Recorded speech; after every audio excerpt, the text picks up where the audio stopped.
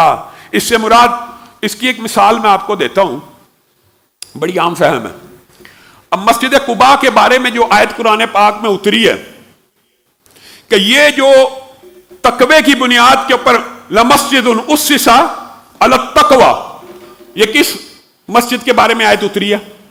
مسجد قباء کے بارے میں۔ لیکن صحیح مسلم کی حدیث میں رسول اللہ صلی اللہ علیہ وآلہ وسلم نے جب یہ آیت تلاوت کی تو کہا اس سے مراد مسجد النبوی بھی ہے۔